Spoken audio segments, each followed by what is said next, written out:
So Marc Ciccarone, and people might know me as an editor as SC Mendez, and also as my author pen name SC Mendez. You know, this has been a very controversial book of his. You know what?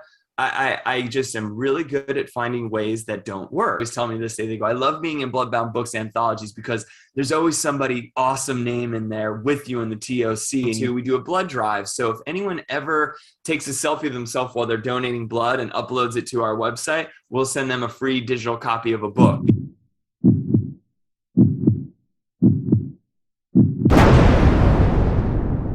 And just like that, we are live with Dark Bites. Of course, I'm Rick Hipson.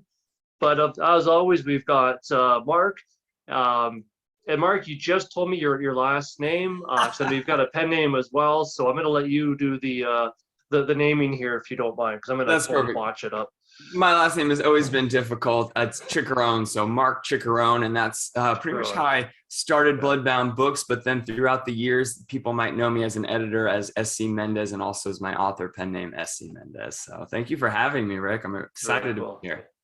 Yeah, no, I really appreciate it as well, and I think it's awesome that we got introduced, by our mutual friend Kevin Hoover as well. So one of the Rue Morgue alumni. Which is great because, and it's funny because he's like, hey, I've got this guy, he's got this stuff going on Anthology, and I heard Bloodbound Books. I mean, it's such a catchy, it's a cool name. It's got, definitely good earworm material, but I'm like, where do I know that from? And I was doing some digging, and I'm like, it's kind of cool because it feels like a lot of the people I know and some of my friends have been under your publishing banner. I know, I think I first caught on, it was your anthology, DOA 3 it was, of course, we just mentioned, of course, late great Jack Ketchum, and, John, you've got John Skip on there as well, and Edward Lee, and some of the extreme guys, and I'm like, oh, okay, that Mark. Yeah. It's that guy. I think, and that's, that's something for like authors, or maybe I should say for readers, because authors always ask me all the time, do people know the publishing company? And I said, oh, when you're kind of indie, they know you, but they don't really know it. Like you said, it's like, right. I know I've heard of Bloodbound Books, but the very first DOA, I think we opened the submission call on Thanksgiving of 2009 for the very first DOA. And then all those years later, I got to work with all those guys. And that one was this particularly exciting one for me because Lloyd Kaufman and his daughter gave us a story for that one, a brand new one. And I was a huge Troma fan as a teenager. So I was over the moon with that whole anthology. It was very exciting. Very awesome. And was that your first real kind of anthology then with Bloodbound Books? Yeah, so when we opened in 2009, we decided to do 3 open calls right away. So on that Thanksgiving weekend, we opened for a Night Terrors anthology, Unspeakable, and then DOA. And the thought process was Night Terrors was going to be our like more mainstream Twilight Zone, just dark horror, dark fiction. Unspeakable was going to be monsters. I wanted creatures, but not generic like zombies and werewolves. Right. And then because we loved Troma and all those B horror movies, we were going to have DOA, which we said was going to be just extreme horror to the max, like video nasties banned in 69 countries. And that was the start of it. And so we opened with all of them. And the last Night Terrors we did a Night Terrors 3 back in 2014, but we haven't done a 4th. And DOA, I think we put out that one in 2017, 2018, something like that, I want to say, DOA 3. Wow, so that was your first go at it then, eh? And I'm like, what were you thinking doing 3 friggin' anthologies all the same? Like, was it planned to do them kind of all at once and get a team together for each one? Or was it just kind of yourself at the time? And I think it was a lot of not knowing, because in 2009, Facebook was a thing and there was social media, but I wasn't on there and I wasn't very comfortable with it. So there was like a forum, and it's not even around anymore. I can't quite remember the name. It was like Lafora, very generic kind of thing. And I found a couple publishers there. And I think Pill Hill Press was one of the other first ones. And I started meeting writers through that, and people like Christopher Triana, and Shane McKenzie was actually in the very first DOA too. And no one was really talking about that stuff very much. Yeah. And no, I don't think it was planned out. It was like, hey, these are things I want to do. And I don't think I understood how insane it was to tackle that much when I pitched it to my friend. So my business partner, Joseph Spagnola. does it with me. And we're like, yeah, let's do this. And so we just got a bunch of stories in and we just started reading, and we were having a lot of fun. But at the time, no, I don't think we realized how insane that idea was. So DOA actually didn't get published until 2010 or maybe the very beginning of 2011, because we did that all three at one time. Gotcha. I don't recommend it. And was it just kind of whichever dominoes fell fastest for each collection, that's what got put out at the time, or was there a plan to the madness? I'm guessing not really. No, I wish I could. Now there's a plan to the madness. 13 years later, I could say I have a much better plan, even though Joe will probably disagree with me sometimes. I do from the hip. I'm like, I have an idea. Let's just do this. But I think at the time it was like, all right, this one's filled. We've got enough good stories. We're good. And we started working with, I think we did it actually in that same order too, because we felt mainstream would get us more attention first. So Night Terrors was the easiest one to fill, easiest one to market.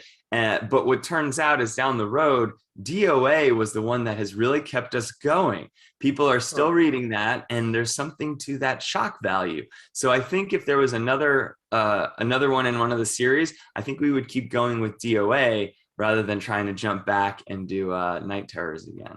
Cool. Well, I guess maybe it's a matter of having like the smaller tribes, or kind of the more devoted tribes maybe too, and the fact that, like you said, right in the beginning, not a lot of social stuff. So I mean, this was a lot of sort of kind of in your, in the basements, sort of idea as far as this really extreme stuff, and it was coming out, and all of a sudden people probably thought, great, here's another community that we can gather around. So maybe that's the reason. And they just, if you build it, and they will come. Maybe that was the case of that particular book. I think so. Yeah. And there's definitely that curiosity factor. I think a lot of people maybe pick it up and don't fall in love with it, but they at least try it because they're shocked and curious. So yeah. And I know one of the authors as well on that I follow, James White, from the, I think he was from the third one there as well. I mean, he doesn't, especially now he's got his own MMA gym going, so he's very busy, but he doesn't publish all that much. I wouldn't say he's necessarily prolific, but anything he throws out there, people just crawl out from whatever grave site they've been waiting underneath, and they come for it. So since you brought him up, Wrath is awesome. When we worked with him on a couple of books, we did some, I'm just going to pull it off my bookshelf, but he actually wrote a book called Something Terrible with his son, Sultan. Sultan Z. White. Well, I shouldn't say it was a book. It's a collection of short stories together. So they kind of went back and forth, and they did one together in here, and then added their own. So yeah, it's been really cool working with him over the years too. And getting that's very cool. Yeah, and I've seen a lot of images, and of course Raph talking about him too, and Sultan's into the MMA scene too, and he looks like a beast of a fighter. I didn't realize he was a beast of a writer too, just like his dad, I guess. Definitely follows in his footsteps. Yeah, no, 100%. The cool thing I like about that too is that I guess I suppose it's not that much of a rarity when you've got especially successful publishers that aren't just a flash in the pan, which clearly you're not. Been around for a long time. You've worked with some of the best that are doing this stuff. And it's really cool too that not only do you have that publishing resume, but you also have, as you mentioned in your intro, a writing resume as well, where you've got a couple of pen names. I guess it makes sense to ask you a chicken and the egg question. I imagine, I mean, once you're a writer, I think you're always a writer. So did the writing sort of hatch before the publishing egg hatched? Yeah, it definitely did. No, that's a good question. It always did. Of course, if you ask my mom, she's got stories from when I was 5, which are probably just like copies of whatever I was reading at the time. But always, yeah, I think it was around like 2006. I had always been writing, but I didn't really know how to send anything out there. I never really tried to get anything ever published. I just wrote stories. Sure. And so then, yeah, right around that 2006 time when I started to find these forums, I was like, oh, I can send things in electronically. And I would do that. And so there was just little tiny magazines here and there. Like I think Macabre Cadaver was one of them. Yeah. And Horror Garage, and then Pill Hill Press. And then right around 2008, that 2009, I had moved and I was out of work, and I was looking at some of these anthologies that I was in magazines. And I just had that moment where I was like, I know we could do this. And it wasn't so much that I could do it better, but I was excited to see what else I could create, because I felt like I'm a teacher, and so that was one of the reasons for birthing of the pen names. I was always terrified that, not that all my stuff is extreme, but you're like, okay, I was teaching elementary kids, and I'm like, well, I don't know that I necessarily want some elementary students' mom or dad to see this Right. scary story that comes out from their teacher. Good luck getting in on the PTA. Yeah. I'm like, I really don't want to deal with this. So Yeah. I never was weird about like it would just change my name. But anyway, I was like, maybe I could do more good if I'm like the publisher. And it doesn't seem like it was this difficult. Now, I said that at the time, as everything's grown, like, this is insane. It's a full-time job, but it's fun, right? It's a passion of love. And so with Joe Spagnola, I said, hey, let's do this. Let's see if we can. And yeah, so first was the writing, but very shortly after I started getting acceptances, I got that itch to do more. And that's when we launched Bloodbound Books.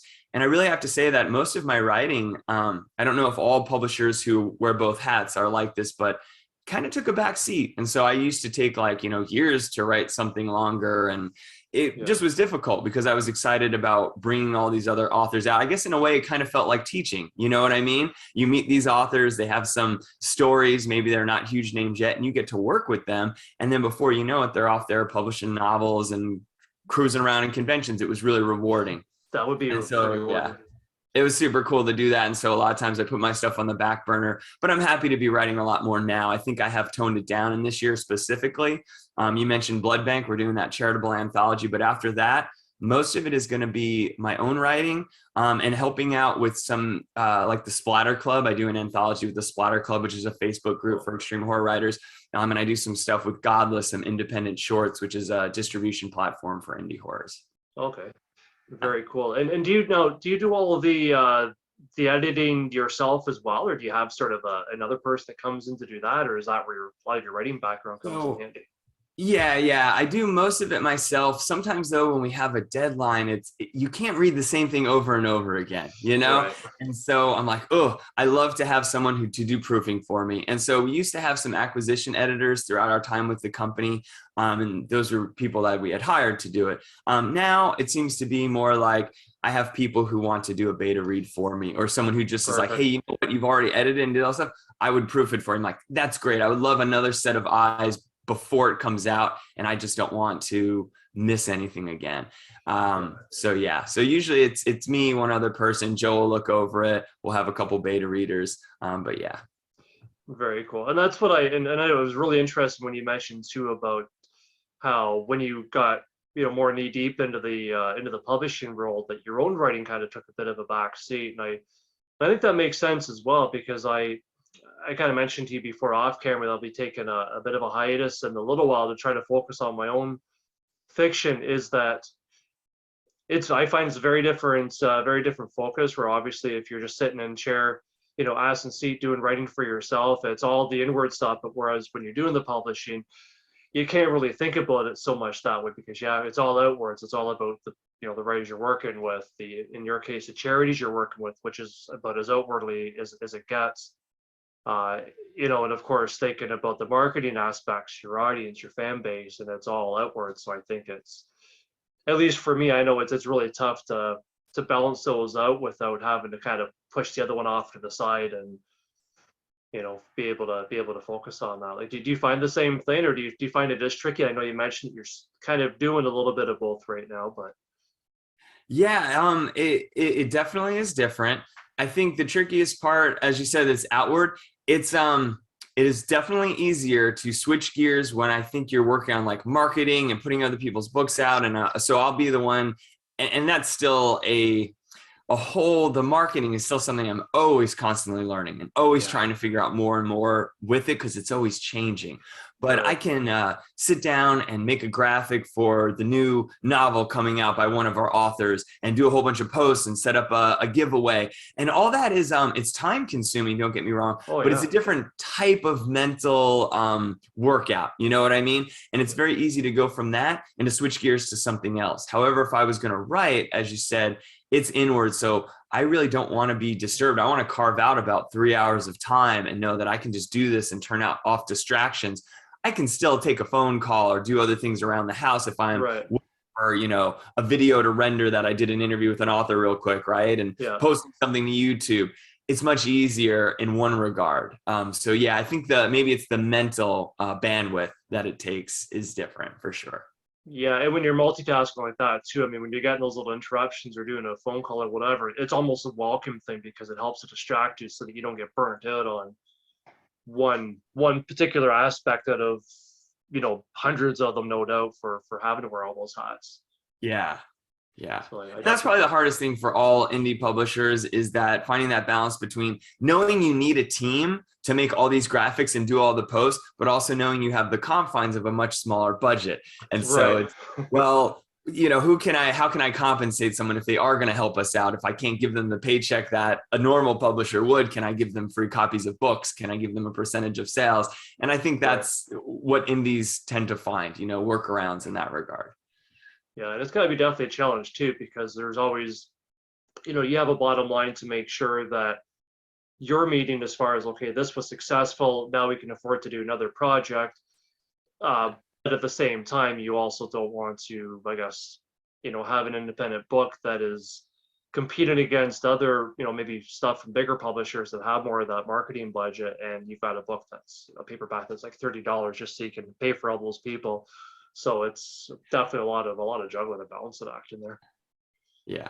I can only imagine. When you got to that point, Mark, was there a point kind of maybe when you're trying to go for the hat trick straight out of the gates and doing the 3 collections all at once, or 3 anthos all at once? Was there a time when you kind of thought, all right, you know what, I just realized I have absolutely no idea what I'm doing. I don't know how I'm going to get to the next step or get to that final product? Like, was there a time when that happened, or is it sort of just balls to the walls and that was never a factor? No, it was 100%. I always was going to succeed. No, there was definitely times where I did have that moment where I'm like, oh my gosh, this exactly what you said. This is like massive. How can I ever possibly do all this? But I think I've gotten really good at reframing as I get older. So in my head now, even like you said, looking back with some of the mistakes that I make, I used to think that, these mistakes would be all done. Like I wouldn't have any more problems once I got this far along in the game, right? But you realize since it's always evolving, there's always something new coming. You're constantly learning. And so I get good at now reframing and saying, you know what? I just am really good at finding ways that don't work. And I persevere and keep going. I can't remember who said it, but, the light bulb, right? They found 1,000 ways. Not to make a light bulb, but I think as long as you keep going, and that was my thing, perseverance. And so I was like, okay, this really sucks. I bit off way more than I can chew. It's me and Joe. Who can we bring someone else on? What could we do? And as long as we always kept going and always had like an end goal vision, I think that's important too. We made it, and you can overcome that. I think you have to have a solid vision though, for sure, and a higher ideal. And if you have that, you can really get through anything, even if you have lull periods where, you have to close down shop. Like sometimes we've had things where we had a book plan and we're like, you know what, we have to just put it on pause. It's not going to work out. We had a best of, we were going to do a decade anniversary. We're going to have this whole books of blood, and it was going to be this big thing. And I started getting some of the rights from authors all the way back from Night Terrors and the first DOA. Oh, wow. We could make this big, amalgamation of everything. An accident happened, got sick. We had to do some juggling with a move. And I just thought it's just too much. So we put it on hold. We never came back to it, but look at all the other good stuff we have. So it's not like the company ended. Maybe we'll just do a 20 year when we hit our 20 year. So I think you become very flexible, and you have to have that vision and perseverance. Perfect. And was there a time through that there was any major thing that kind of, I mean, it sounds like that could have just as easily brought, been the weak card to bring the house down regarding, your Decade of Decadence book. Was there anything like that you kind of did get hit up against where you're like, I'm not so sure about this, but obviously you worked through it and you made it work?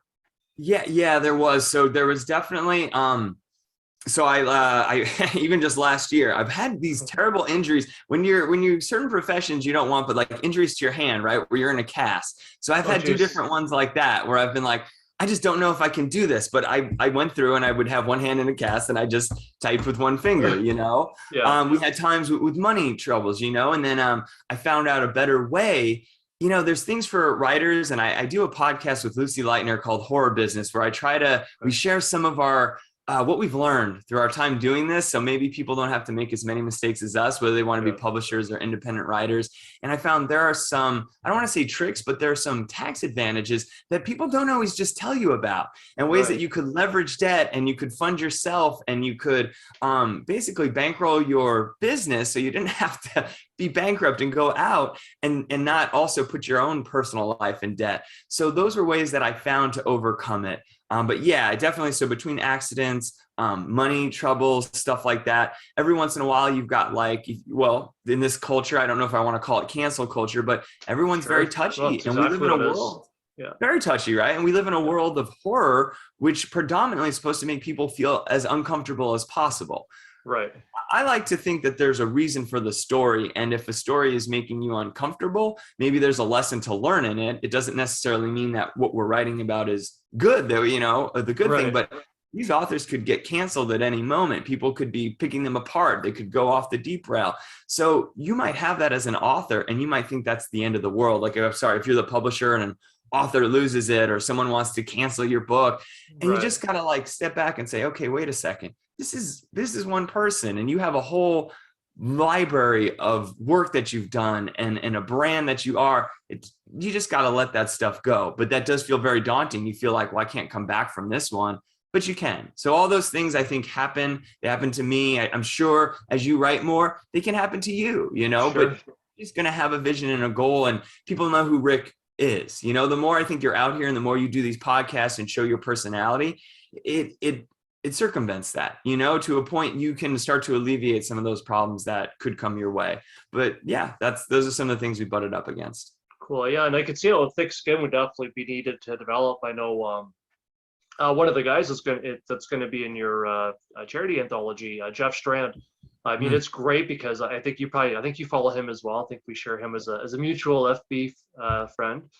And I mean, he gets a terrible review and he's posting it up as a status message because it's hilarious, and it's also just, some of them are just plain bizarre. I mean, people are always going to have their own input, their own, you know, I don't know, inner quarterback telling them how books should be written and should be published and should be, you know, what kind of content they should have and everything else. So it's, you know, it's cool that there's guys out there like Jeff Strand who are putting a spotlight on these sort of little pearls of wisdom from these quarterbacks. It's huge that he does that. I think it's very helpful. There was something that I told authors, you know, I said to develop that thicker skin, I said, you really should read your 1-star reviews, you know, and things that tear you down. Now, obviously there are some, as you said, bizarre ones that all you can do is do what Jeff does and make a joke out of it. Like, hey, look at this guy. But if there are some that maybe not a 1-star, but a 2 or something like that. And if somebody has a critique though, try to read it and try to see if you could put yourself in their shoes and maybe like, do I have that tendency, or is they have a valid claim? I'm not saying to change your work ever. Like you should keep your, sometimes it helps if you can do that and like step back and objectively look at it. It gives you this thicker skin. And then it also doesn't hurt so bad, like you said, because those reviews still to this day, I do always get a pang. I'm like, oh, really? You get 1 star after all that effort we put in? But then I'm okay again. But yeah, you got to read them and develop that skin. 100%. I mean, I could think of certain instances where you've got, you know, I've gotten some bad criticism from, you know, social media strangers or close friends or whatever, and you have to think, you know, is that really who I'm writing for, really who I want to get published for? And you know, and I think one instance it was where somebody suggested that I basically throw it out and start over again. Oh, and then no. Because it was somebody who was close to me, I kind of thought, is that who I'm writing for? Yeah, it kind of is. All right, you know what? In this instance, this is a learning opportunity. So. It's hard to decide which one is the opportunity, right, and which one you have to ignore. I don't know wisdom where that comes from. I wish I had the golden answer for people. And like, well, how do you know? I'm like, I don't know. There's that little voice inside, right? Maybe it's like, is this going to push my writing and myself forward, or is this going to not if I kind of saddle up with this particular person's critique? So like, I don't think there is a Well, I magic guess you said it formula. right there. If it's constructive, if someone has given you constructive feedback or constructive criticism that can lead forward, feedback that feeds Sure. forward, we used to say in school, then that's helpful. But if it's just gosh, I hate this garbage, this is crap. Oh, thanks, man. They of no use, right? Yeah, I guess that's how people can delineate which is which. So Yeah. yeah. When you do come across something like that, especially with the splatter punk stuff that you do as well, the extreme stuff, probably more so for DOA. I Yeah. mean, I've read some of those authors as well.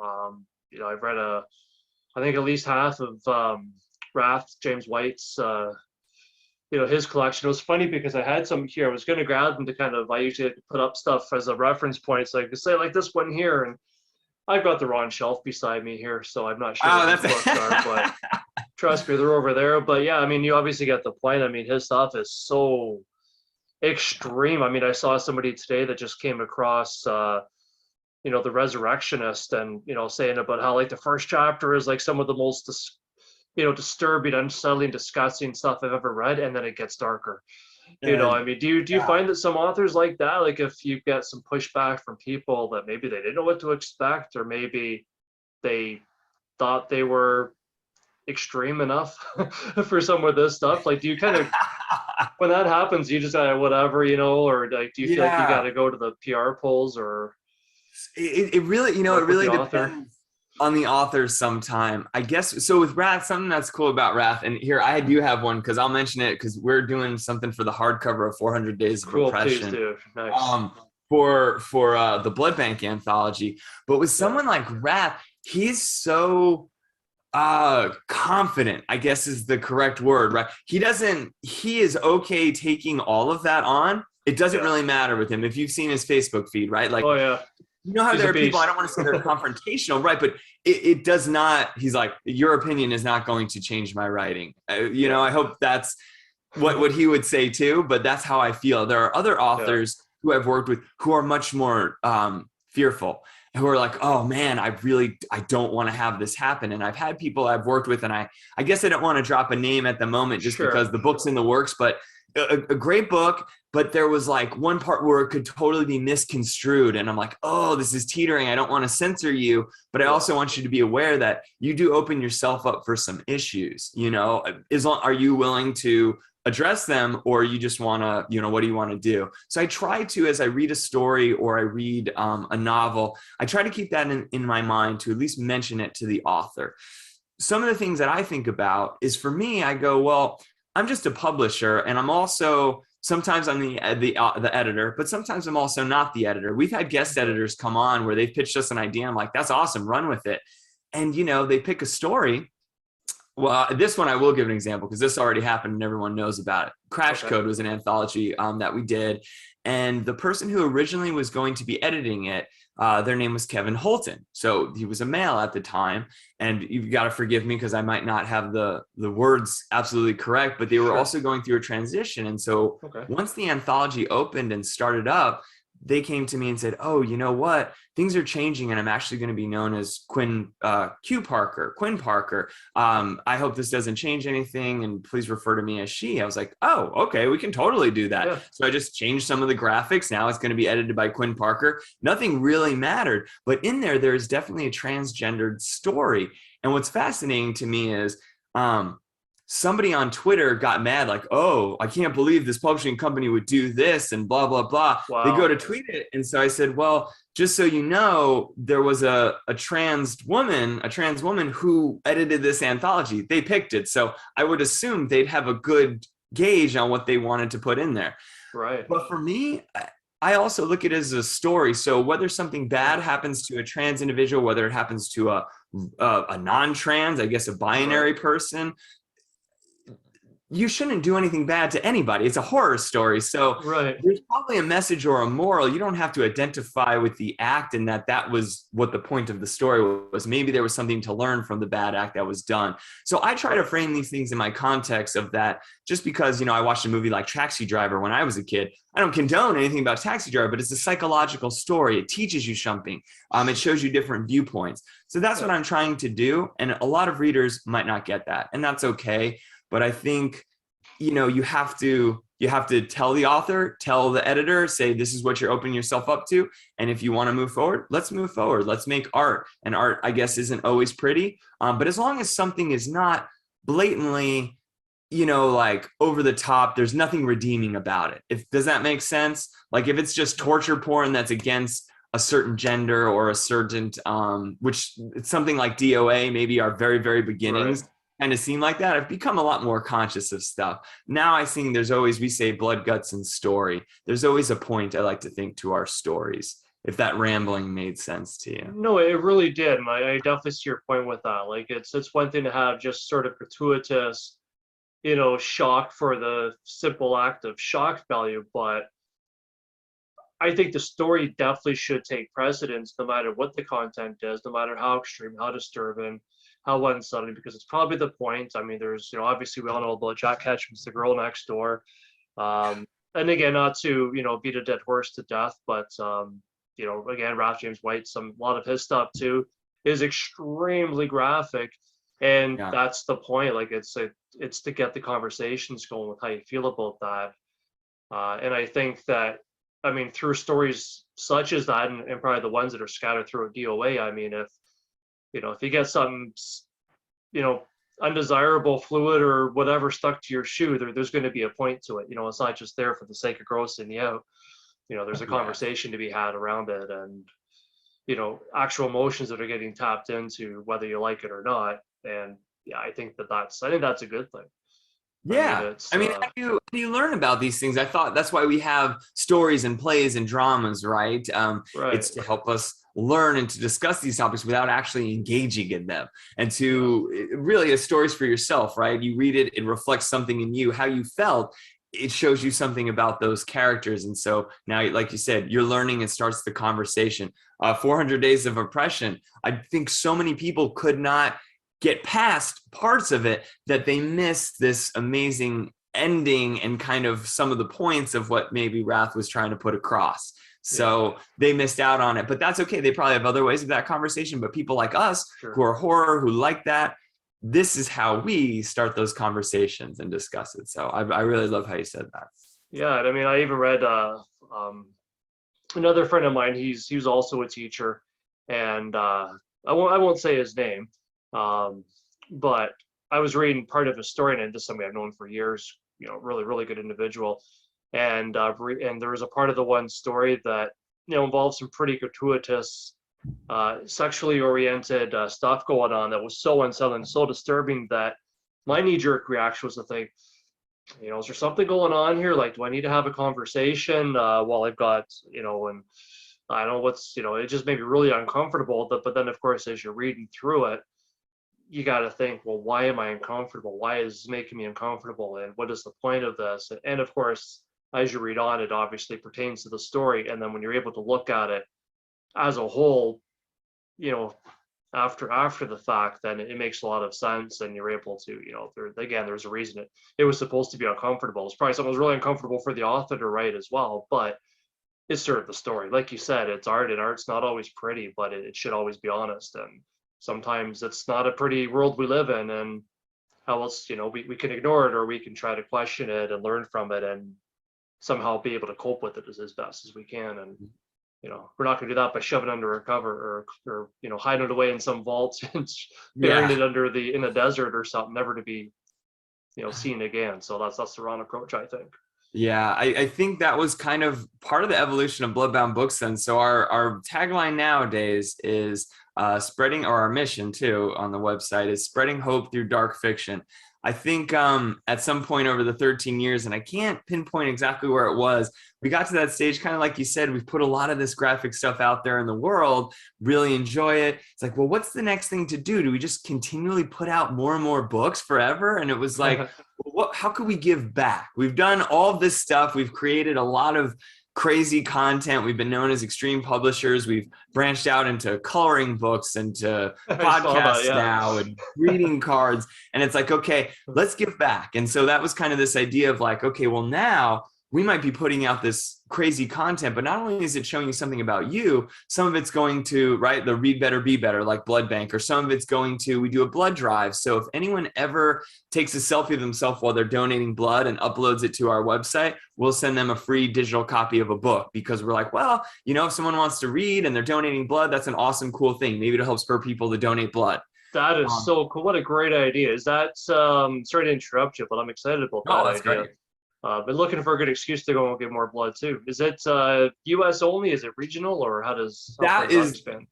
So we have like basically 3 programs right now. We'll start with the Books for Blood one. That is across the world. So anywhere somebody donates, just, you know, honor system. I'm assuming you're not repeating the pictures over and over again. Take one anytime on our website, which is bloodboundbooks.com. There'll be it'll say Books for Blood, and you can upload your image right there. The only thing we ask is that when you upload it, I'm probably going to use it on social media somewhere because I want to inspire more people to donate. And then you can pick EPUB, Mobi, PDF of whatever book you want. We have like 5 listed on the drop-down menu, and if it's not there, just write in with one you want. And as long as we have the rights to it still and I have the digital copy of it, I will give it to you free. So anywhere, you can live anywhere, and we'll do that because I just want to inspire people to donate blood. That's a big cause for me. That is fantastic. I want to go and find like a blood bank right now and just go at it live right here. So no, that's a really cool idea. That's because there's always such a shortage of that kind of stuff, and what better way to give blood for your horror than to give it to somebody that really needs it. That's what a cool idea. Thank you. Yeah, Full so circle. that was a big one. Yeah, and it came about because when I was younger, when I was 17, I was involved in kind of an accident, and my spleen ruptured, and so I lost most of the blood in my, like 2/3 of the blood in my body, and I got these transfusions, and I was like, well, this is a fantastic way to keep that circle, as you said, kind of going. So that was the first one. Now that I'm no longer in the classroom, the next one that we brought in about 2 years ago was called Books for the Classroom. They're not the most creative titles, right? But every quarter, you think for an author I'd come up with something better, but Books for Classrooms, every quarter, again, online on our website, any teacher, well, this one has to be US only. I can't do outside of US because it's too hard to send these books, too expensive, I guess. But you apply for any book, not a Bloodbound Books publication, but we had someone do Clive Barker's The Thief of Always last time. So a teacher will apply, they'll say what book they would like, how they're going to use it in their classroom, you know, not like a full-on lesson plan, but I want to know, like, well, why are you using this book? What do you hope the kids to get out of it, you know? And really it comes from me not wanting to teach, I guess, you know, The Great Gatsby 8 million times in a row or whatever, and kids starting to want something different. They're starting to get tired. Not that there's anything wrong with the classics. So I've read The Long Walk in my high school classroom before, you know, things like that to get them excited about a new form of literature, get them excited about horror. So if you're a teacher and you want to stock your classroom with age-appropriate dark fiction, so that could be Goosebumps, that's fine. I don't mind, but we can do The Thief of Always, which is great for middle school. Apply on the website. We pick one person every quarter, unless we sell a whole lot of our, you know, catalog this year. Maybe we can open up to more teachers, but those teachers will get a classroom set of 30 books of whatever they applied for. Now, I know 30 books with today's public classrooms might not cover everyone anymore, but it's what we can do for now. And so hopefully students can, you know, double up a bit on the reading. But yeah, so that's the other one, Books for the Classroom. Actually, March 31st, it's coming up. So teachers, get in your application before March ends, and then we'll pick somebody for this quarter. Perfect. I'll obviously get this, especially knowing that, I'll get this conversation up in timely fashion. So take advantage of that. Thank you. What a cool idea. No, and you mentioned, so did you stop teaching a couple of years ago? Yes, I did. So 2020, June of 2020 was my last year. I really enjoyed it.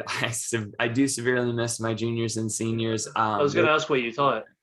Yeah, so I've taught a lot, but I retired as the English teacher for Compadre Academy, and it was junior and senior English that I did. Before that, I was a physical education teacher. I also did a year of biology, and I did the health health units too. Cool. So a wide range of all the stuff, but I ended as it was my favorite because I got to read to the kids. Sometimes Yeah. I'd have moments where even though they were juniors and seniors, they still love being read to, and I really enjoyed reading. So Yeah. it was great. But things just were changing too much with 2020, and Yeah. it was a good time to step back and to say maybe I need to wait and see how public education turns out, and Right. it's always there in the future if I want to return, and if not, I had a really great time and really fond memories. Good, good. And I guess it sounds like the students really benefited from having somebody with that kind of passion while they had you.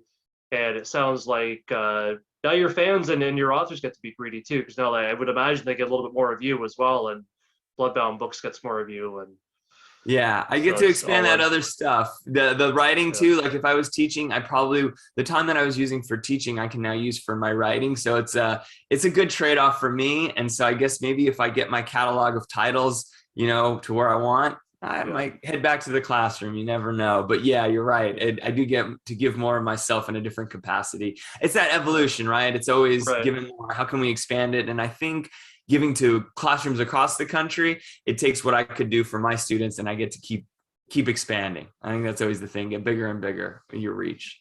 Yeah, no, I think that's incredible. I love those what you're doing with that is for with the right from literally helping out with the blood banks, and with students as well, getting books into their hands is so fantastic. Now do you so the classroom gets to pick the books then, do they? Or Yep. Yep. They just got to tell me what the book is, and we do our best to find like a bulk deal. So there's a couple warehouses I can go to and get a somewhat of a decent deal on it. And then we cover it basically. So we just buy it, ship it out to their school, and they get it free of charge. Yeah. cool. Would you ever try to get in touch with any of the authors or the authors agents as well, just to let them know what you're doing, maybe set up for a Q&A kind of thing? Or So far, it's always been people who were very difficult to get in touch with, I would I know say. you mentioned Clay Barker, and I Yeah. know he's one of the magazines I wrote for a while back. Got in touch with him, and I'm like, that was next level impossible. I tried to do the same thing, but he's always busy. He's like, yep, he'd love to talk to you, but he's on this project now. Yeah, that's pretty So much what we've encountered. Or we, like you said, you get the agents like, oh, it's just not something you can do, but we're really glad that you did this thing. So I'm like, okay, if we can get like okay, we talked about Jeff Strand. I think if someone, but I don't want to like tell them what book to pick, but Jeff Strand does right, middle school stuff. So I'm yeah, like, hey, why don't you ask this guy to do it? Just request his books. I'm pretty sure I can get a good deal from Jeff. And I'm yeah, pretty sure Jeff would even do a Zoom meeting with your classroom because yeah, every time I've met him, he's a really nice guy. I'm not going to say like we're buddy pals, but I see him, we talk. He's been in like 3 of our anthologies. yeah. His wife, Lynn, has done the cover for Body Art, second edition. So these are people that I can get in touch with. He's not a Stephen King. He's not a Clive Barker. I can actually say, He's a here's Jeff Jeff, Stranded. Yeah, yeah, But yeah, then exactly. too many of my other authors, it's like I can't really say, oh, here's Rath James White. He would love to talk to your class, right? Like, I don't think we're going to be giving anyone 400 days of impression. No, yeah, No, in it's between while he's hard. doing pad work and beating somebody up in his gym, of course, not Yeah, in an he'd alley. be better if I was teaching PE again. He could do something with that. So yeah, so Yeah. I would love it if I could just get a teacher to request the still approachable author. I don't even want to call him mid-level because I still think Jeff and all these guys are huge names, 100%. people who are still approachable, I guess. That for me. Yeah, exactly. That have made it, but approachable and yeah, are great. That's So so, speaking of Jack again, I think we talked about him off camera, but yeah, Jack Ketchum or Dallas, he was someone who was always approachable and was high tier, but still I could always talk with him and work with him. And had he not been sick at the time, he was working hard to get us something brand new for DOA 3. He was one of the few authors who had a reprint in there, but he was always been so great to work with. And so he was someone I can always say very approachable and yet always top tier too. So 100%. I think the last conversation I had with him was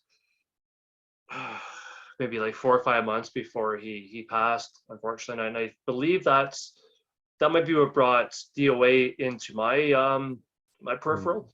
as I believe that Dallas had mentioned that as something he was either working on or mentioned. I just recall he'd mentioned that at some point in there. But yeah, he's, and all the stories you hear about him, same thing. You know, where he talks about, you know, he's fantastic, and yeah, he helped me rewrite my entire contract over a bottle of whiskey. Or, I mean, I met Yeah. him. Unfortunately, I only met him face to. I'm grateful I met him once, but it was just the one time at a horror convention out in Toronto, not too far from me, an hour and a half north of me, I guess now. And he was there, and I guess he had to go to the bathroom really, really badly. And I just got there. I mean, I blew my entire budget on all of his books, which I was happy to do. But then that bought me some friendship, apparently. I don't know, but he had Bolton and me, and my girlfriend at the time, where we were basically Jack Ketchum for about 20 minutes, however long it took him to, you know, elbow his way to the bathroom and get back again. So he left us at his table and was, yeah, just a super, super nice guy. Yeah, very much so. Yeah, That's and awesome. again, his stuff is just pretty darn extreme too. But I mean, you Oh talk to yeah. him in person, and yeah, all the stories that people have known of it. So yeah, he's a pretty good dude. It's interesting how sometimes we can write this stuff that seems so graphic and extreme and still be a very well-rounded, nice, responsible person. You know, Right. it's not, it doesn't mean that your story is who you might think that person is, you know, and maybe there's people who write happy-go-lucky stories who are miserable, rotten, you know, scoundrels that you wouldn't want to be around anyway. So Right. interesting. Jack's a good model for an indie author to want to emulate, I would say. If Yeah. you attain a level of success, you should pretty much remember all those people who worked with you down in the trenches sometimes. So Absolutely, absolutely, definitely. and I know, I mean, and that's one thing I love about the horror community, and it doesn't surprise, and it really actually it seems like such a natural progression, you know, as a publisher like yourself that's doing these extreme novels, because I don't think they would be remembered in as successful as they are without having, again, some sort of a point to them, whether it's a moral point, a social point, ethical point, maybe sometimes a Yeah. political point for the state of the world as we know it, kind of thing. I mean, you know, with Russia going to war and all the atrocities and the cancel culture, the hate culture, and everything else that's still going on, unfortunately, that these extreme writers are also putting a lot of humanity in there, and they're connecting it back to the humanity. And I think that's what makes it easy to go to these really dark, horrible places with them, because there's also, I think one of the things that they're so extreme about it is the authors also balance it out with a lot of, you know, humanity, and a lot of like, we need to look at this, we need to pay attention to this. This is how it could be, or this is how it is for some people. What are we going to do about it? And, you know, and I think the progression, of course, like you said, is that these people are just such great people that are really in a way trying to get back to the society by drawing awareness to the ugly stuff, to, you know, dare us to do something to make it a little bit better, you Yeah. know, in a lot of cases. So it's, yeah, it's no doubt, yeah, these guys are, yeah, they have no problem shining a spotlight on you if they think it'll help you. Yeah. So yeah, very cool. And for the upcoming you know, for the blood bank, the upcoming anthology that you're working on right now as well, that's coming out in end of April, I think you said. Yeah, we're shooting for end of April. We're Okay. doing the proofing right now for the gallery and everything. We had an Indiegogo campaign. I've got a couple of the perks here. The Indiegogo campaign stopped. Oh, I guess I'll rewind it real quick. I'll say, Please. so Blood Bank, right? Books for blood, books for classrooms, and now Blood Bank. All very confusing, but this was a project that I guess was another editor. He worked for Nightscape Press for a while, and he had done Okay. a horror anthology years ago called Horror for Good. And I think it had won a Stoker. This was, I want to say 2012. His name was Marc Ciccarone. Okay. And I've known the guys since then, 2012. We were at conventions together because we had already been a company, right, since 2009. Yeah. And then just last year, he reached out and said, hey, would you like to do one of these charitable anthologies? You guys are already doing this kind of stuff all the time. I had never thought about doing a single anthology just for charity because you know, and I don't want this to come across the wrong way, but some of them almost seem, I mean, you mentioned earlier, like a flash in the pan. It almost seems like an attention getter. You do this Hmm. thing, you do it once, and it's a big bang, but there's really nothing else behind it afterwards. Now, I don't know if that's true, but that was my perception of them. Right. So I never wanted to do them. I was like, no, this is my lifestyle. I am perpetually hope through dark fiction. This is what we do. So our books program goes on all year round for the blood drive. And then the books for classrooms is every quarter. Like this is something we'll forever do. But he said, well, we could probably work something else out where it's more long-term. I said, okay. And we got about this idea to launch Blood Bank, which is an anthology that for the next 5 years, the proceeds will be split between 2 charities. So Marc Ciccarone picked Hagar's House. Marc lives in New Orleans. And so Hagar's House is a organization that helps displaced families, whether that be from some kind of domestic, it could be a domestic displacement from a natural disaster like the flooding, or it could be something from maybe like domestic violence. They can't stay at a house. They're going through tough times. It helps with that. So he picked that one. Joseph and I, we picked Read Better, Be Better, which is Arizona-based, which is where I am. An Arizona-based anthology organization that promotes childhood literacy. And so it's been really awesome because since they're local, we've connected with them. Like we know them, they're excited to be a part of it. They've given like bookmarks as part of our, perks for the Indiegogo and now what we've got on the website. So we're really working with them. And then every quarter, just like we would pay our authors royalties, we're going to split the royalties to the 2 charities for the next 5 years. So even if people don't grab some of the Indiegogo perks now, I know everyone's going through tough times. We've been talking about gas prices rising. Hey, 5 years. So when things even out again, you can still get the book. It's still going to help out these charities. And we'll have a bond with them now for forever. So I'm really excited about that. That is exciting. And one thing I was kind of pumped up and surprised to see when, I don't know how to say this. I definitely don't want this to be taken the wrong way. But when I first found out that you're doing a charity anthology, I kind of thought, obviously great intention. I'll never knock that. But not usually anyways, unless you just put in there as to market the thing without any, clear-cut definition of what the charity is going to do. But you actually looks like you're extremely transparent in not only your intent, but how you're going to do it and how those monies are allocated. And you put up there that after cost, which obviously if you can't match the cost, the whole thing crumbles. Is that after cost, 50% of all the proceeds or all the profits are going to go towards these charities, so 25 and 25, which even at 25% each, that's a lot more than a lot of these big, national charities do. Like, I don't want to disparage anything by mentioning. That's a good amount, especially for an indie publisher. I mean, that's really impressive.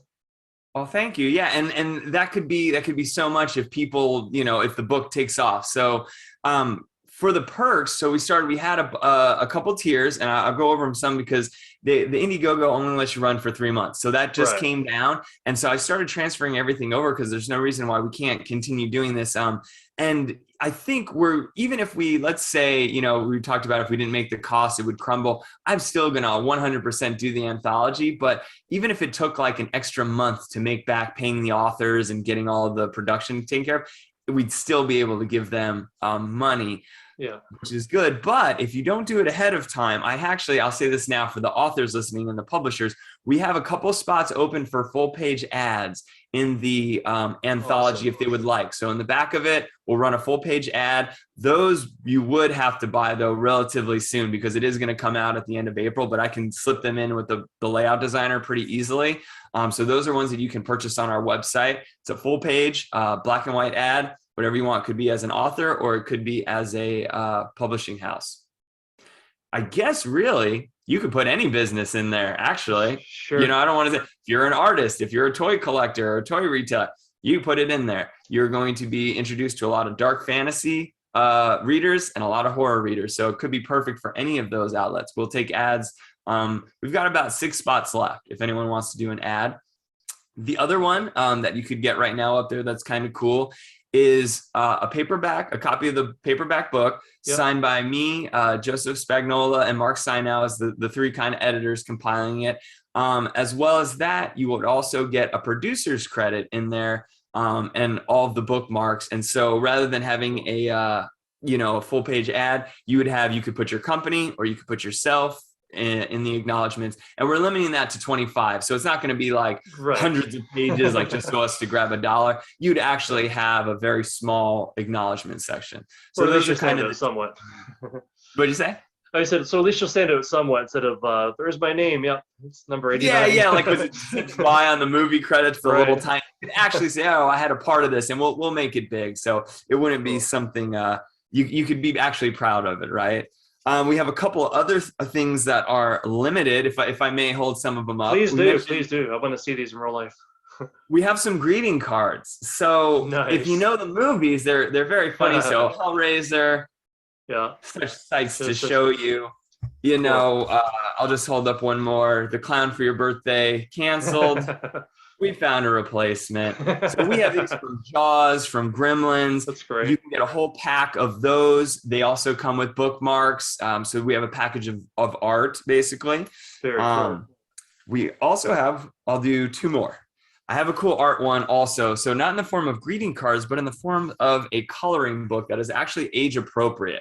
So it's called Cemetery Picnic. Okay. And this one is very much, I describe it as like Jack, I was almost going to say Jack Burton. I mean, Nightmare Before Christmas, Tim Burton. Yeah. Jack Skellington and Tim Burton. Yeah. So it's kind of like, more for kids. It could be spooky. So this is one that we wanted to put up there because it's definitely more for children. And that's a hardcover too, right?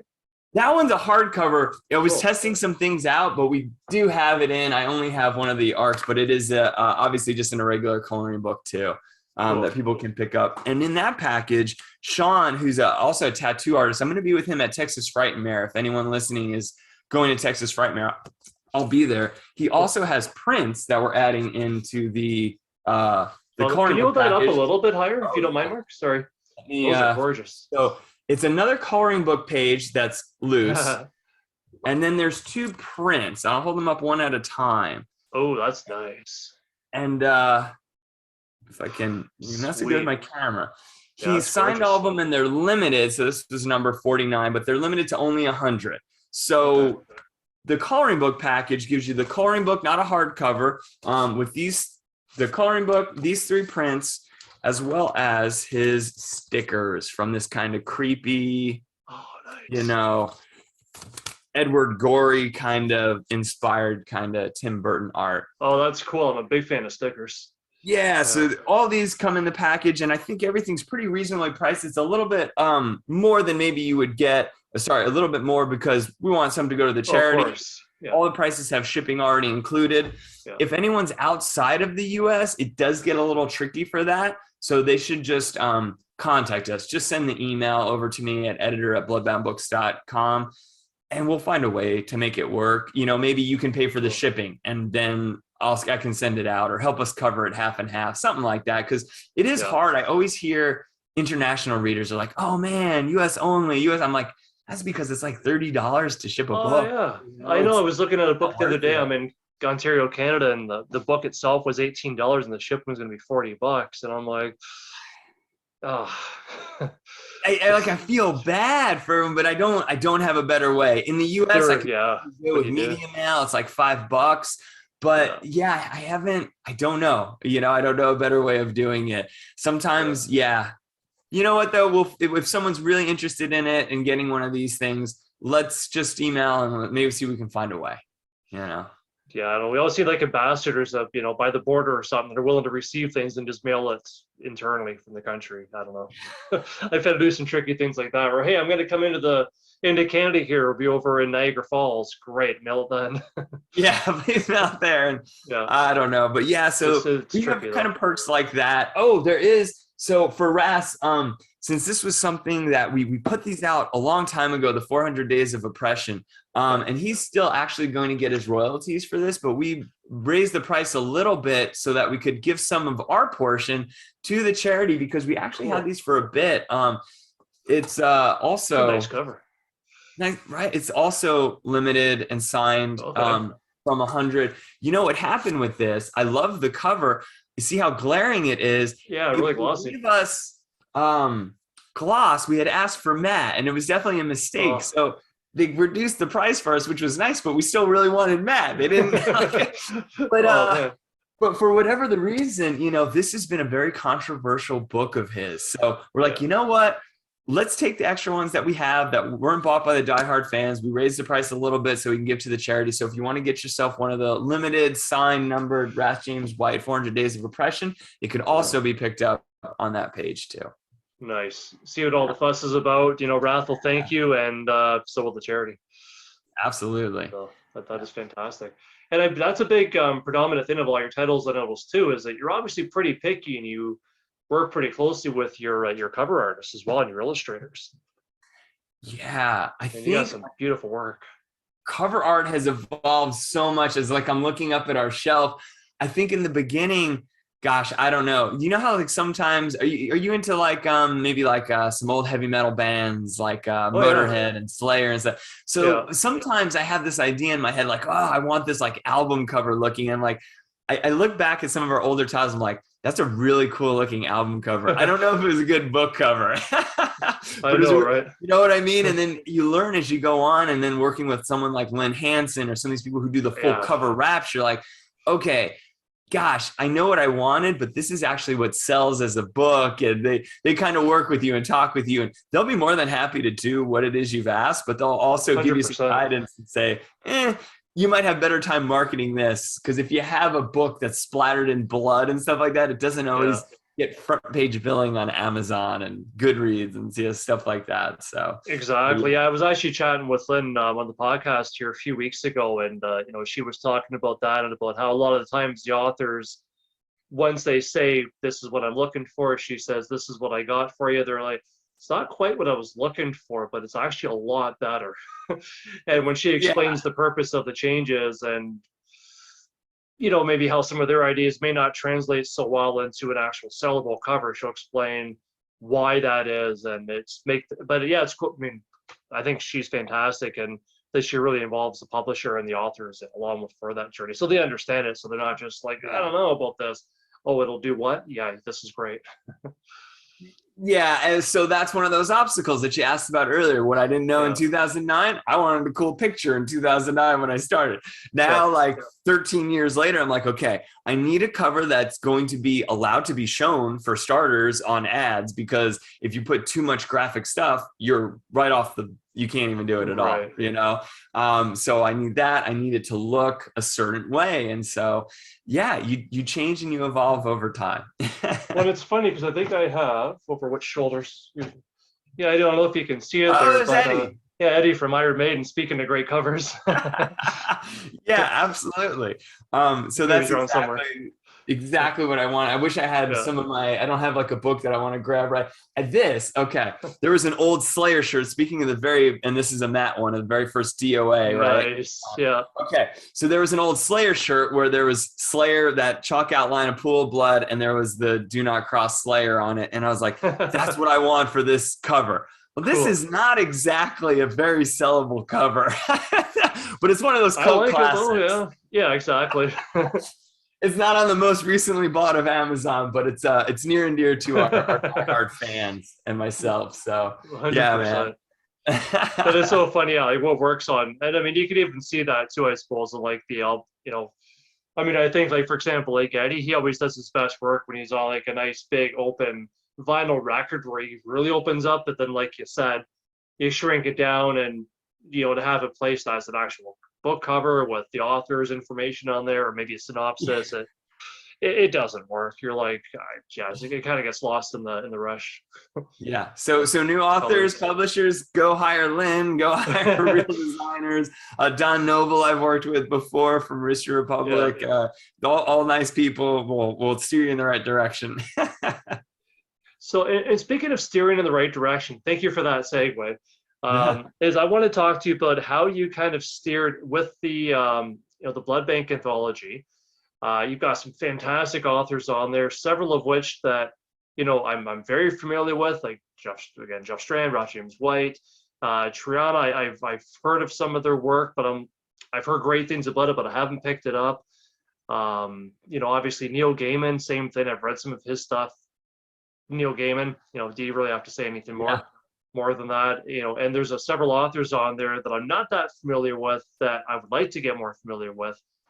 How did you pick them all? I mean, I guess this is the $1 million question for any anthology is, the work involved in picking them? Was it just kind of an open call and, hey, the story works, this one doesn't? So I kind of look to Marc a little bit for that, because for me, one of the things I've done, which I like, to always be open. Like you said, public calls are a huge pain in the neck because people, like everyone, you'll have 500 to 1,000 submissions. We've had insane numbers before when we open to the public. So what we will normally do is, for a general anthology, is like 7 of the people we know we want. It's like, hey, like for DOA 3, I'm like, Ryan Harding, do you think you got something in you, man? This is our deadline. I'd really love to hear from you. Triana, we really need to have you in this, man. You know, I reach out, Wrath, could you do one? We reach out to a number, but then we also have an public open call, because I never want to be one of those elite, like you can't get into, you know? And I think that was one of the coolest things that Daniel I. Russell and CM Saunders always tell me this day. They go, I love being in Bloodbound Books anthologies because there's always somebody awesome name in there with you in the TOC, and you forget that you're like with all these amazing people. The biggest one for me on DOA 3, well, not the biggest one, but a huge one that time, was working with Bentley Little for an unpublished story before in DOA 3. So they always brought that up. They're like, man, Bentley Little, that was pretty amazing. So I have to grab those people, and then we do an open submission call.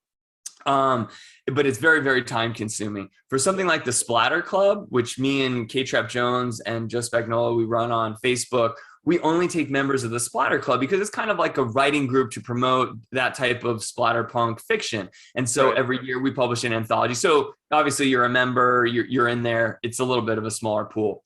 For Blood Bank, I asked Marc the same thing. I'm like, well, how do we pick the authors? Like, what do you want to do for this? Because obviously you don't want, and how do I put it in a nice way? I love giving everyone a chance, but you definitely probably don't want someone whose first published story is in this, because part of the draw is getting someone to pay, well, $35 for a paperback with a full set of bookmarks with all the signatures. You might not do that for 15 unknown names, but you would do that for 15 known maybe. So there was we got to pick and choose. And how we did it was, we kind of just looked at who are some people that we don't always publish, because I think we also have how do I want to say it? I have kind of a catalog, even though I didn't notice it, of people that always submit to us. Yeah, and you just stable of the same names. Yeah, you always kind of work with them. Like Jeff Strand's been in it for a while, and he is in this one, but you know, we didn't go with some of the people that we've always done before. And so Marc said, well, let's pick a couple. Who do you want as like your big anchor name? And we threw out people like, you know, Clive Barker or Stephen King and Neil Gaiman. And I think that was the start of it. We're like, well, who's going to kind of be your anchor name? And we thought about Jeremy Robert Johnson and Neil Gaiman as being 2 of our big names. But then it kind of spiraled from there. And I was like, well, man, Killian Patrick Burke, I really love that Sour Candy. And he seemed to be like exploding too. I was like, I would love to get that guy. Do you think we could reach out to him? He's still very approachable. So Neil had to go through his agent.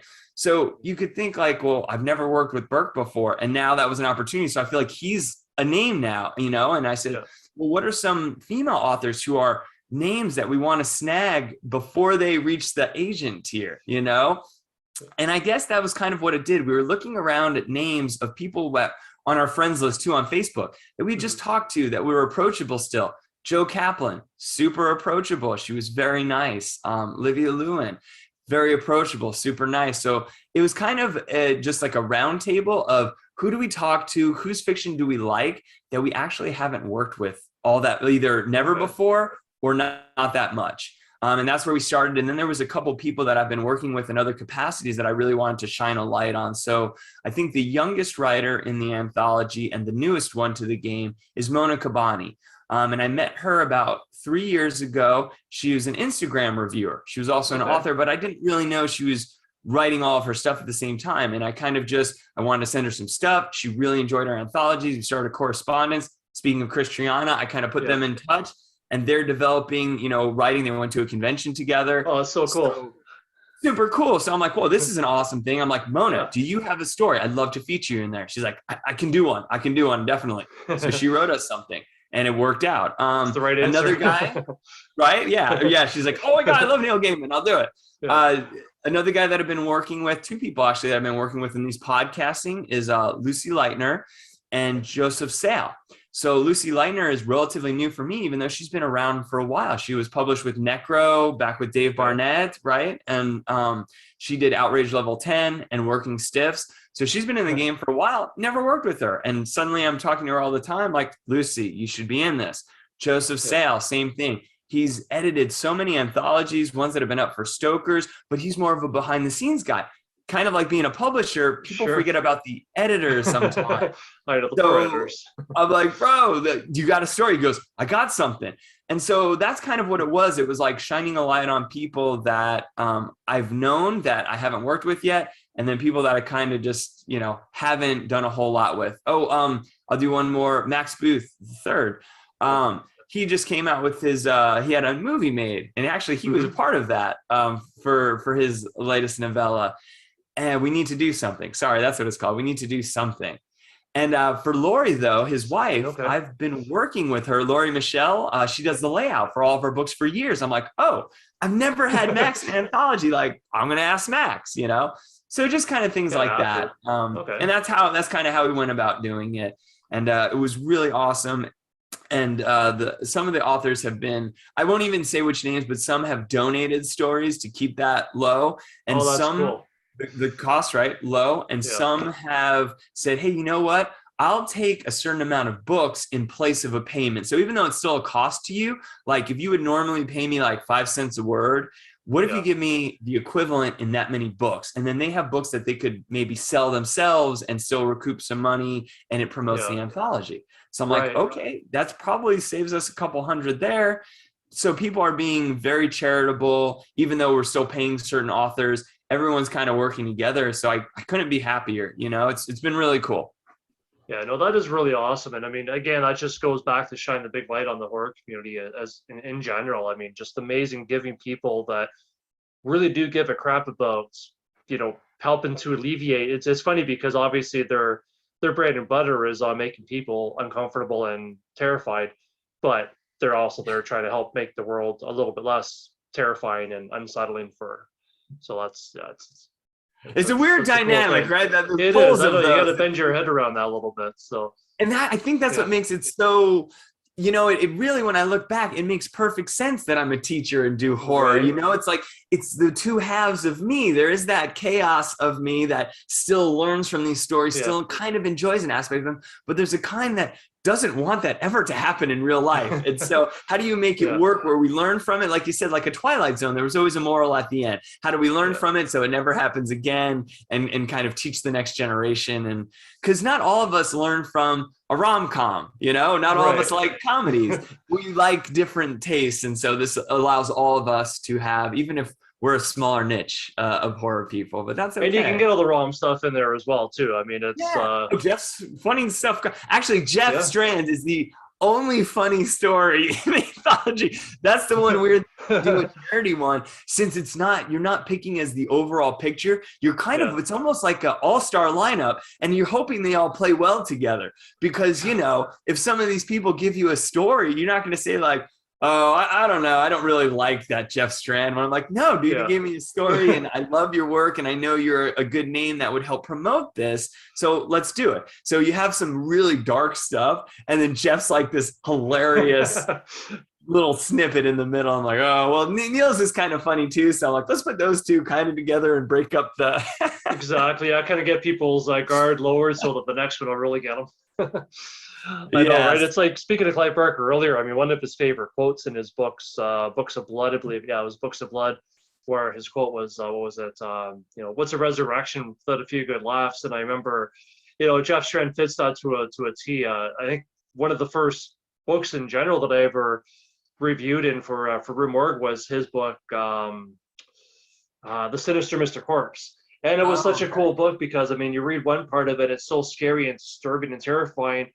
But then in the same page, or sometimes even the, you know, the very next paragraph, you're like laughing your ass off. I remember reading on the bus and getting some, like most of his books, you know, getting strange looks because you got this gruesome cover up, but then you're just laughing. You can't help it. Yeah, I really like that because it's very indicative of life, right? It just like you go through a moment of turmoil, but then the next day, as a story would follow a person, something hilarious is happening, and so. I sometimes really like that, as opposed to just this dark novel the whole entire time, right? So it's interesting. Yeah. Excuse me, how it works for certain authors to do that, and some can't seem to pull it off. But yeah, he's the one who definitely blends that comedy, yeah, effortlessly. Effortlessly, that's a good word choice. Yeah, I love that. I like that kind of stuff. I mean, I don't have an eye for art, but I really enjoy things that contrast. Is things like that. I mean, it's probably why I've always loved the Joker as a villain, because he's a great Mhm. contrast between a mischievous comedian and obviously a complete demon. Yeah. Oh yeah. So kind of works. So it kind of works for that. So do we have time for a couple more questions, Mark? Are we okay? Absolutely. Or I've got some time. all right, perfect. Really appreciate that. So Yeah. with no, this book here then, so is it in the it's in the blood bank is now in the final stages? Is it at the printer yet, or I guess Yeah, not? so it's at the final stages. Basically, we have a proof that we're going through right now. And just to Okay. make sure, because I can do it on the computer, but I like to have a physical proof in my hand to Sure. make sure. So kind of going through it now, checking out if there's anything that needs to be changed with the layout. Do we have everything good? So we are like in the final stages. And that's why I was saying probably you've got like the next, week or two to get in an ad if they want to. I'll probably run that deal for another week or two, and then after Okay. that it's pretty much we're set. Yeah, it's definitely going to be done. All the Perfect. authors are signed on. I think all of them, I'm waiting to my proof, but all of them have said, oh yeah, it's approved, or oh, we found one or two things we'd like to tweak real quick. So yeah, Yeah. we're in the final stages. Cool. If you don't mind me asking, what is the price point for the ads for the Oh full yeah, page that so are for left? the ads, for a full page ad, we were doing $80. That's good. And it'll be in the print, it'll be in the Kindle version, or well, digital, because it won't just be Kindle, it'll be across the board. Okay. It'll be international, obviously, so we'll be selling it all over. It will just be in the English language though, but we Yeah. do have, luckily, for people that want to support but can't pay $30 in shipping, it's going to be in Canada, Amazon Canada, it'll be in Amazon Cool. UK. So you can at least buy it from there, and we'll still get royalties, and those will still be disseminated Yeah. to the right, to the authors. So, and also that's another thing, if they're overseas, you can still buy the digital ad space, and the ad in the book, Right. and it's in there forever. So even though it'll only be in print for 5 years, however many copies are printed and sold, you're going to be all over the place. And like you said, we got big names in it, so you definitely will have eyes on your ad. And thank you for reminding me too regarding the 5 years. So that's really interesting. That's got to be really unique as well for the authors. Was that a bit of a challenge? Because obviously, in order to do that, you'd be buying up 5 years worth of rights for that particular story. Yeah, so I don't want to misspeak, and I almost want to look back at the contract, but I think what I told them was it's not like they're exclusive to us for the 5 years. So I should make that clear. Okay. I think we asked for 1 year exclusive, but then a 5 year out of print clause. And so if you give us a story, hey, we'd like you not to sell it for 1 year, like at least have Blood Bank have that special thing for the first year so that people want to buy it. And then after that, if you want to resell it, that's fine. You can resell it. But also we want to let you know we're going to keep it in print for 5 years before the out of print. And no one had a problem with that. I think they were happy to know more that there was an out of print clause in there. I think some places don't always, some indie publishers don't always have that. It's like, well, when does this end? When does this expire? I mean, yes, we know you have your story only for the 1 year, but were you going to print this for forever? Is this a 30-year, like the life of the company? So there was no, that's how you navigate that. Usually you have an out of print clause. Cool. And if people do want to, and hopefully there's lots that are watching this, that do want to go in and get some of the really sweet merch and actually help out some fantastic causes on top of that. It's kind of a triple whammy. They get to help out the two charities and obviously help keep Bloodbound going so they can continue to help out even more charities, which is sweet. Are they now? You mentioned that the initial Indiegogo ad has gone away, but is it now available in a stretch? So if I were to drop a link down below, could say, for the next couple of weeks or even up until date of publication or date it goes to print, will people still be able to click a link, go to the site and donate that way? Or no, unfortunately, I got to make sure I've taken all those down off like the YouTube videos and stuff like that I made. So I think the stretch goals, again, I'm not 100% positive, but the stretch goals, I think if you make yours, then you could extend it. But we did like this insane amount because we just wanted to shoot super high. We just like, oh, well, because you can put anything down there. So we're like, oh, well, Sure. we'll put down like $10,000. So Yeah. maybe not the best idea, but so we can't do a stretch one. But I'm like, you know what? To be honest, the reason we did the Indiegogo is because it was easier, we thought, for the average person to find and go to. But Indiegogo definitely takes their own. I mean, they're a platform. They're going to take some of that money. So I am almost just as happy if people come to our website because we get 100% of it now. There's no platform fees to pay or anything like that. So I'm almost glad you can't do the stretch. But I think you're right. Like the average person can easily find Indiegogo, whereas somebody else doesn't always know about Bloodbound Books. And sometimes people just go to Indiegogo and look for projects to support. And so we were kind of banking, for lack of a better word, on some of that traffic, but it ended up still being people who knew us anyway, who just went to Indiegogo. So it's all good. All part of the process. And you kind of helped shape my next question too. Regarding that, so people want to, get in contact with you directly. The best way to do that is to go through your site, or should I put your email down below too? We can put the email down below. I guess the one thing I would say is, well, there's a contact form. Do the contact form. That's going to be easier because it's logged in the website. So I will give you the link to the page where is our contact form and all the applications for like Books of Blood and stuff like that. This way, if you get jumbled in with some of my other stuff and you're just asking a question, I might have tons of author emails that I'm getting to. It probably could get lost. So it'd be better to contact through the website because then our web hosting houses it right there and I get a notification and I answer them all at one time. Perfect. Yeah. And regarding the merch and the really cool perks as well that comes with helping out, do those bundles, do they kind of die away with the indie campaign, or if somebody goes through that contact, gets in touch with you? Yes, these ones will keep going because we don't really have a deadline. And since we, for example, the prints by Sean Karma for, the Halloween cemetery picnic, we have 100 of them. And it was for a launch thing that we were maybe going to do, but then COVID had hit and stuff like that. So I'm like, well, I have these, they're signed. He's already donated them. So we can have them up until they're gone, even if it took a year, that's okay. They're up there. I will probably take some of them with me to Texas Frightmare. So if any of your listeners are in Texas, we'll be there from the end of April. I can't remember the exact dates, but I'll be down there. Good timing for you then.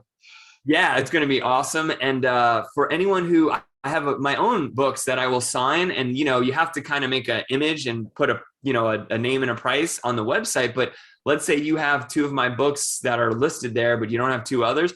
Again, contact us on the website, say, hey man, can you swap out these 2 with those 2? I'm like, yep.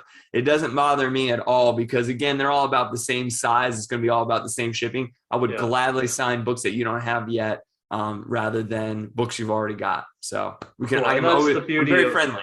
I was just going to say, that's the beauty of, dealing with, the indie guys that are doing it right, is that you get that kind of flexibility. You actually get a person instead of a robot, and Autobot special orders don't upset me. That's good. No, that's awesome. And I guess as a way to kind of wrap things up here, I really appreciate your time, Marc, for going through literally from how it all started to how it is now and where it's going to be going.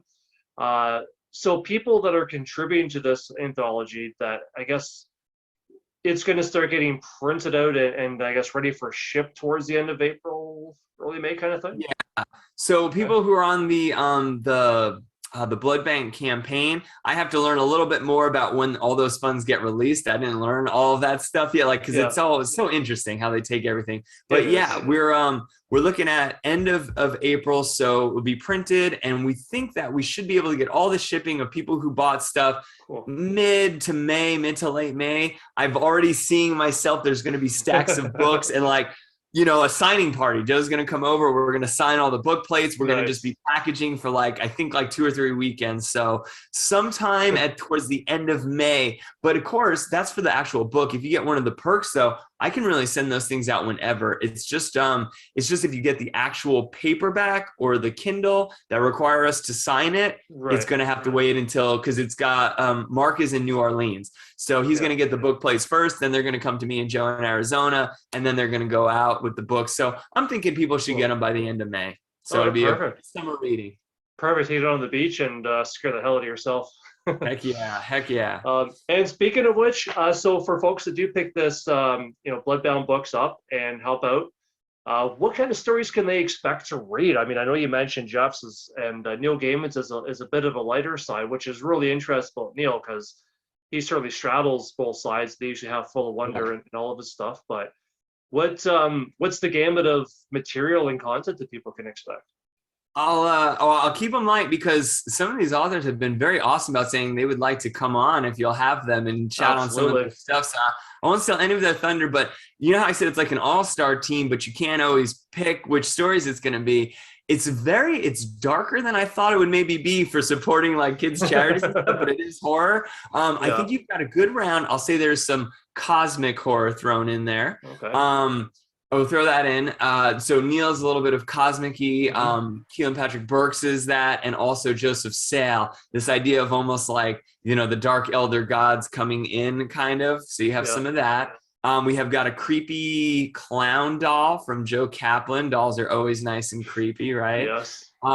We've got some social media horror from Lucy Lightner. Cool. Let's see. It was definitely some witchcraft and some spells stuff. So we've got a very Mona Kabani has a very The Craft vibe for her story, even though it doesn't take place in the 90s. And then Patrick Freevold, if I'm saying his last name correctly, he's got a, and I'll say this word wrong because it's a Native American word, but a monotone.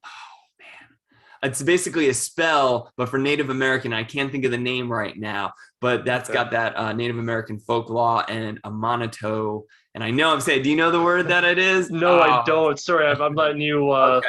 It's an upstate New here. York Indian language, and I know I'm butchering it right now. That's frustrating for me, but yeah. So across the count, I'm trying to think of what some of the other ones is. Max has a his is actually extremely dark, more about a little depression going on in there, but it's a very wide range of, so like I said, from cosmic horror to social media. You got a little bit of everything. But more on the darker side, I think. And then there's that shining example of comedy from Jeff Strand. He's got a first date between two people who maybe are not quite what they seem.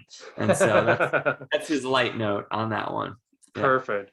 Well, I'm looking forward to it. I'm definitely going to be buying a copy myself. So I'm stoked. I mean, the problem when you have all those cool perks, right, is you want to kind of get them all, but you got to pick and choose, and I understand that. Know. My kids like to eat every single day, so I do have to keep that in mind. It's the same thing, I tell you. It's a revolving door with them.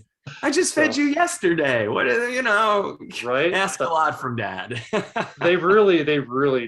They really do. So, but that's okay. I'll make a bit of room for this. So that's that's super cool and that's amazing. So I'm going to certainly put the appropriate links down below so people can jump onto that. And hopefully there's a lot of people like me out there that are watching this too that have given blood in the past. I every time I give blood, I'm certainly going to promote this too because I think it's fantastic, and I'll send out my picture and tell everybody, hey guys, you don't have to. Giving blood isn't just about getting a cookie and some orange juice stack. You can get a really cool book so that you can read it during the next time that you give blood, and also get another book and keep that cycle going. So it's perfect. So I'm excited. I think it's amazing when I see horror for good cause and bringing a lot of great authors together that, like you stated before, may not otherwise have gone together.